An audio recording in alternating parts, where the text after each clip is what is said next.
ઈ તો હાવ હતા હતા કોણ જેવડી નથી આમ હાથ સોટી ગયો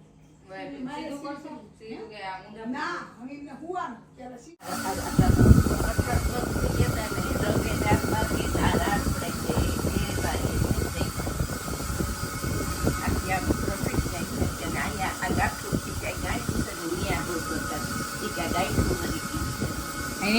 ગાંઠા ઓગળે કીધું ઈ જ્યાં ઉંમર વાળા લઈને સંભળાય ઓછું એને કરવું હોય એમ જ કરે કે મને ખબર હે કેમ રગ પકડીને છૂટી પાડવી કે હું વર્ષોથી કરું છું ઈ ત્યાં સારું લ્યો. Good morning. અંબા અંબા કેવો રહ્યો તમારો માલિશનો પહેલો દી? સરસ લ્યો. સરસ કે પગ છૂટા પડી મેં એટલે તો 2 વાર એમને પહેલા જ કહી દીધું તમે ધીમે કરજો નકર તો હજી વધારે ભાર દઈને કરે.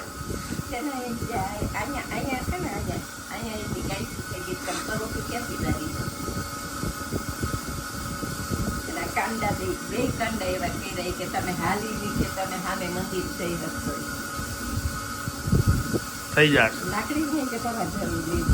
ઈ 100 વર્ષના એક માજી છે ને એને કરે છે કેરેન કરીને નવડાવીને આવી.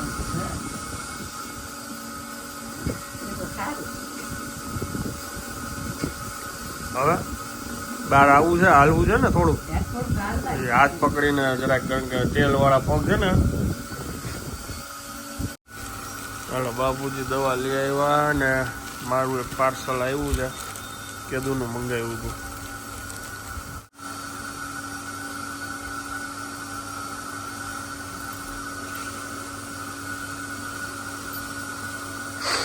આવું આપણું એક નાનું બેગ હતું ને એ ખોવાઈ ગયું. લોક બોક બધું કમ્પ્લીટ જ હોય. એવું હવે એ લોક હવે આપણે તો શું લોક મારવાનું હોય. આ ફૂલ ટ્રેન્ડિંગ છે.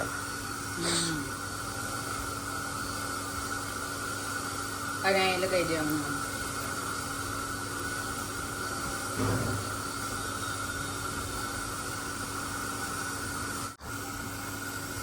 આગળ ફેરવાનું એટલે એ જેમ આગળ કે પાછળ એમ એડજસ્ટ કરવું પડશે. પાછળ જ બરાબર. સરસ. લોક વાળું બેગ લોક થાય એવું બેગ.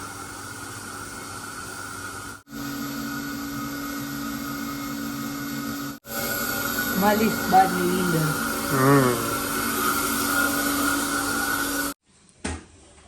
બા બેસી ગયા છે જમવા. મગ લાડુ કાકડી ગાંઠિયા રોટલી ને રાઈસ.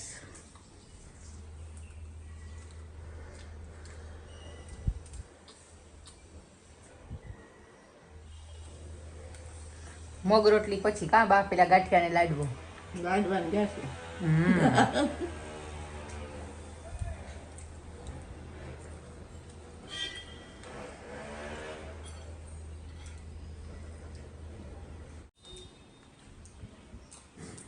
બધું સરસ બન્યું છે. નસીબદાર છું રોજ સરસ જમવાનું બને છે. બાને રેલો મગ ભાવે. Hello good afternoon. કેમ છો આપ સૌ? આઈ હોપ કે તમે બધા મજામાં. 100 વાગ્યા છે અત્યારે બપોરના 1 અને બેંકનું એક કામ હતું પતાવ્યું અને થોડું ઘણું સામાન મંગાવ્યો તો એ લઈને હજી જસ્ટ પાછો ઘરે આવું છું.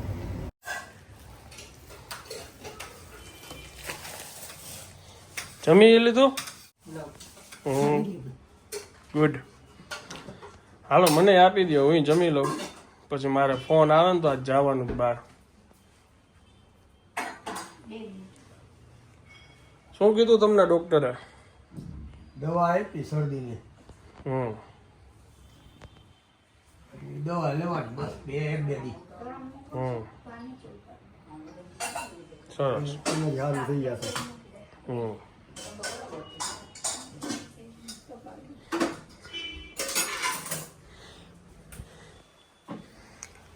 સાંજે આજે સેન્ડવિચનો પ્રોગ્રામ છે.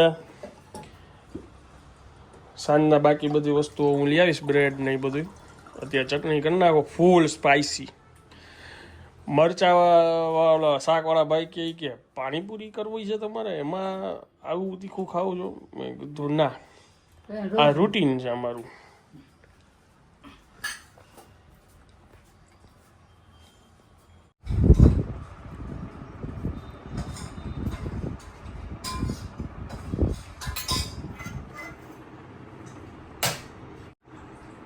મગ ભાત કાકડી મરચા છાસ આપું? છાસ નહીં, મને થોડુંક શરદી જેવું લાગે છે, વળી કે માંદો ન પડું.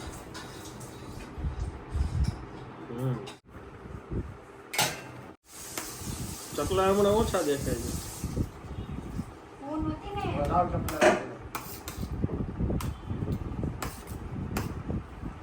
થોડુંક લીંબુ નાખેલું એ ચાખીને નાખજો જોઈ તો વધારે. જોઈએ જ.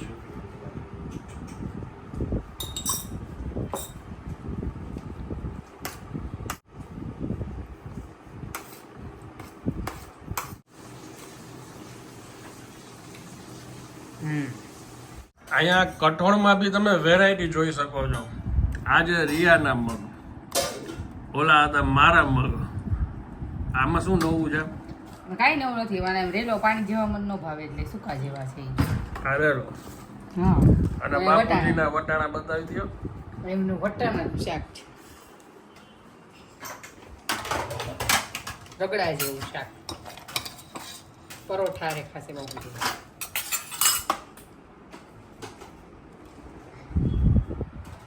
અને દાબેલા મગ. આ તો ખાવા ઉપર ફરસાણ થોડુંક તો જોઈએ કામ. ગણપતિ દાદાની વાલા છે બહુ લાડુ, પ્રસાદના વેચી ખાજો મીઠા લાડુ, મોદક કરાવે સંતોષ આપે સાત્વિક લાડુ. દોસ્તી ઘણી છે દુંદાળા દેવને મારી, શીખવે મન્યા દુનિયાદારી, રાહ ચીંધે સદાય. ગજાનન પધારો વધારું તમોને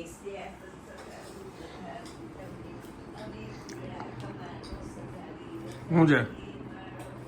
મોજ.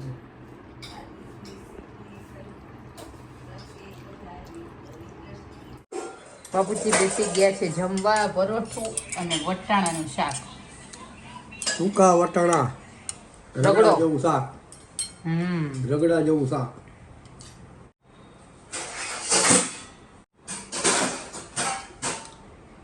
વાગ્યા છે 5 અને પાર્સલ આવી ગયું છે તમારા કામનું. અઢળક કમેન્ટ આવી છે.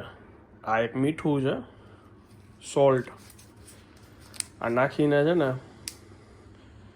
ગરમ પાણીમાં 2 ચમચી નાખીને પગ બોરવાના. એટલે આવતીકાલે હવે આ તમને શેક કરાવીશ. એટલે એકાત્રા મસાજ અને વચ્ચે એકાત્રા આ મીઠું પાણી. બહુ કમેન્ટ આવી ગયો આ મીઠા બાબતે. અસરકારક કહી શકાય. એક ભાઈએ મને લિંક મોકલી હતી એમેઝોનની, એમાંથી મેં ડાઉનલોડ કરીને મંગાવી લીધી. ચાલો ચલો. વાહ રજનીકાંત. બંધ કરી દો બા. મારે મારા કામ છે એ બતાવવાના છે ને આ લોકો જાય છે શૂટમાં. એના 2 શૂટ છે આજે. લઈ જવી એક લિફ્ટમાં હું બરદાસ્ત નથી તમને.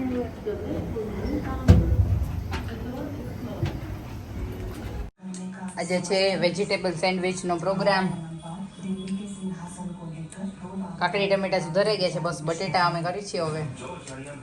અને બાપુજીને મજા નથી એટલે સેન્ડવિચ નહીં ખાઈ શકે, એટલે સૂકી ભાજી ને રોટલી. સાદું ભોજન સાવ. માખણ ન હોય ને આવું એટલે માખણ હજી વાર છે. 2 દી 4 દી પછી 2-4 દી પછી. વાગ્યા છે 9:15 અને આજે બાની ફેવરિટ વસ્તુ છે વેજીટેબલ સેન્ડવિચ. આમાં તો શું કેવું પડશે બા? હાઈ ક્લાસ થી ઉપર સરસ લાગે છે. આ મારી ફેવરેટ વસ્તુ છે. બાની ફેવરિટ વેજીટેબલ સેન્ડવિચ. અહીંયા દીદીની બને છે, અહીંયા મારી છે, અને ક્યાં ગયું ઓલું આપણું ચીઝ ક્યુબ હવે આવશે. બતાવી જ દઉં પેલા, નગર કે નો બતાવ્યું તે બતાવવું તો પડે ને. બતાવવું પડે. તો હાલે નહીં. ગમે ત્યાં જમતા હોય ત્યાંથી વિડીયો લેવા આવશે આ ખમણો ને ત્યારે. આવવો જ જોઈએ. 100%. તું ચીઝ ખમણવાનું ચાલુ કર, જોઈએ આવે ને તેલમાં એને ન્યા સુગંધ આવી જશે. એ ચીઝ ખમણાની છે. હા એટલે આજ આખી સાંજ છે ને એક મિટિંગમાં જ વહી ગઈ. વાગ્યા છે રાતના 10, ભૂખે લાગી છે. કઈ વારના ઘરેથી નહીં ફોન આવતા કે હાલો હાલો જમવા હાલો, પણ હવે બસ ફ્રી થયો ને હવે જાઉં છું ઘરે જમવા.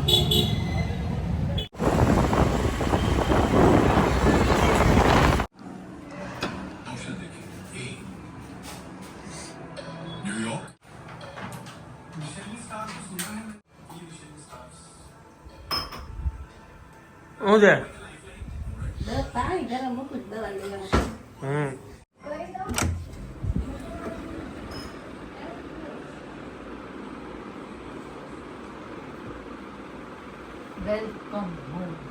હાલો હાલો ભૂખ લાગી ગઈ. હું ક્યારે જવાનું રાહ જો મેં કીધું તમે પહોંચો ત્યારે મને કહેજો તો હું બધું રેડી પહોંચી ગયો. અહીંયા આવી રહ્યું તો જાનું પહોંચી ગયો. વાગ્યા છે અત્યારે રાતના 11:30 વાગે. જમીન હજી હું જસ્ટ ઊભો થયો, થોડીક વાર બેઠો, અને હવે હું આ બ્લોગને વિરામ આપું છું. વિડીયો જો પસંદ આવ્યો તો વિડીયોને એક લાઈક આપી દેજો. મળીએ આવતીકાલે નવા બ્લોગમાં. ત્યાં સુધી જય હિન્દ, જય ભારત.